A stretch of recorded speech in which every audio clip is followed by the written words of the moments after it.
Hello दोस्तों, नमस्ते। आज का मेरा टॉपिक है बच्चों के दांतों में सड़न। जैसे कि आपको इमेज में दिख रहा है कि बच्चे के सामने के दांतों में कभी कभी सड़न लग जाता है, एक दांत या दो दांत या तीन दांतों में सड़न लग जाता है। तो पेरेंट्स ने ऐसी क्या गलती करते हैं कि बच्चे के दांतों में, सामने के दांतों में इतना जल्दी सड़न लग जाता है। तो आज का वीडियो इसी पे है कि ये सड़न कैसे होता है, क्यों होता है और इसका प्रिवेंशन और ट्रीटमेंट क्या है। इस टाइप के कैरीज के बच्चे के दांतों कैरीज को नर्सिंग बॉटल कैरीज बोलते हैं। तो इस वीडियो में लास्ट तक बने रहिए ताकि आपको ये सारी जानकारी मिल सके। मैं हूं डॉक्टर राहुल सिन्हा और आप देख रहे हैं मेरे यूट्यूब चैनल डेंटल बडीज।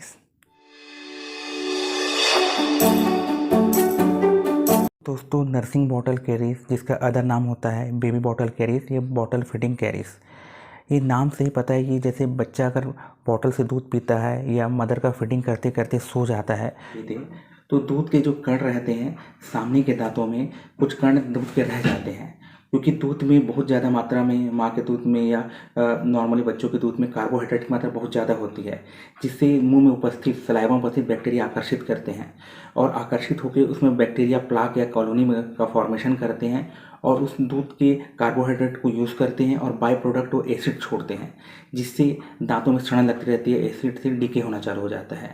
सामान्य तौर पर ये, जैसे कि आप इमेज में भी देख रहे हैं, जैसे बच्चे दूध पीते हैं तो ये सामने के दांतों, ऊपर के 6 दांतों में या नीचे के दांतों में ही कैविटी होती है और ये मोस्ट प्रॉब्ली आपके ऊपर के दांतों में होते हैं, क्योंकि नीचे के दांतों के दूध के कण जो रहते हैं वो टंग से साफ हो जाते हैं, लेकिन ऊपर उतने साफ नहीं हो पाते, इसलिए ऊपर के दांतों में ज़्यादा सड़न लगता है।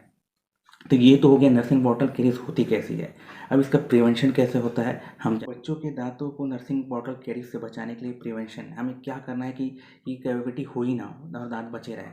तो सबसे पहला जो पार्ट रहता है, इसमें माताओं को प्रॉपर हेल्दी फूड खाना चाहिए, न्यूट्रिशन फूड खाना, ज़्यादा मीठी मीठी चीज़ों से बचना चाहिए, ताकि जो वो फीड कराते हैं तो उसमें भी शर्करा की मात्रा कम रहे और बैक्टीरिया ग्रोथ कम हो, क्योंकि इसमें जो मेन बैक्टीरिया होता है जो सड़न को पैदा करने के लिए कारक होता है, स्ट्रेप्टोकोकस म्यूटेंट्स होता है, जो शर्करा और कार्बोहाइड्रेट से आकर्षित होता है। तो प्रॉपर न्यूट्रिटिव फूड लेंगे तो उसमें शर्करा की मात्रा कम होगी, जिससे सड़न लगने का भी चांस कम रहेगा।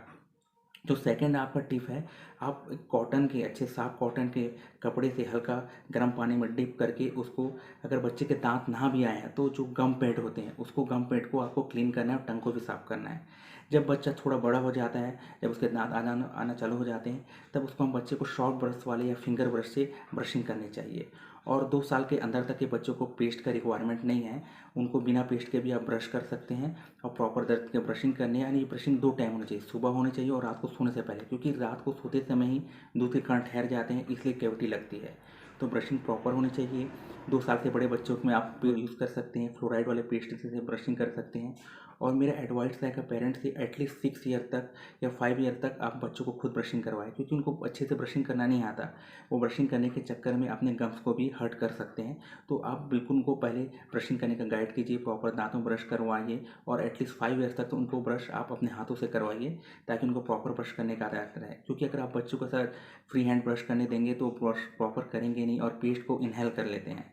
वैसे मार्केट में आजकल ऐसे पेस्ट उपलब्ध है कि इनहेल करने से भी कोई प्रॉब्लम नहीं होता है, फिर भी आप प्रॉपर ब्रशिंग के लिए आपको उनको गाइड करना चाहिए। ये तो हो गया कि आपके बच्चों के दांतों में नर्सिंग बॉटल कैरीज ना हो, उससे बचने के उपाय। लेकिन अगर आपके बच्चों के दांतों में ऑलरेडी कैरीज हो चुके हुए हैं तो क्या क्या ट्रीटमेंट प्लान होता है, स्टेप बाय स्टेप मैं आपको बताता जाऊँगा। अगर आपके बच्चे के दांतों में, सामने के दांतों में कैविटी लग चुकी है, नर्सिंग बॉटल कैरीज लग चुकी है और बहुत ही इनिशियल स्टेज में है, तो आपको डेंटिस्ट सबसे पहले आपको हाइजीन मेंटेन करने के लिए देता है, सलाह देता है, प्रॉपर ब्रशिंग करने के लिए बोलता है, फ्लोराइड वाले पेस्ट यूज़ करने के लिए देता है। और पेस्ट एकदम ही आपको पी शेप में, मतलब बहुत छोटे से पी शेप में ही आपको ब्रश में देना है, बहुत ज़्यादा मात्रा में बच्चों को पेस्ट नहीं देना है। तो प्रॉपर हाइजीन मेंटेन करने के लिए होता है। अगर आपका कैरीज बहुत ज़्यादा एडवांस है, बहुत ज़्यादा बढ़ चुका है, तो उसको डेंटिस्ट आपको फिर उसको क्लीन करके रेस्टोरेशन करता है, फिलिंग करते हैं उसको सड़न के ऊपर करके।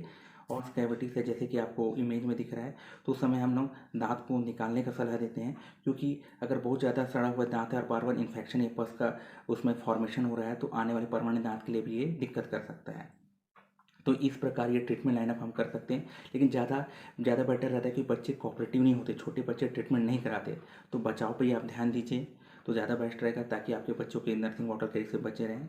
तो आप बताएंगे ये वीडियो आपको कैसे लगा, और इस प्रकार के और वीडियो अगर आपको जानना है तो कमेंट सेक्शन में लिख सकते हैं। इस वीडियो को लाइक कीजिए, सब्सक्राइब कीजिए, ताकि मैं इस प्रकार की वीडियो बनाता रहूँ। नमस्ते।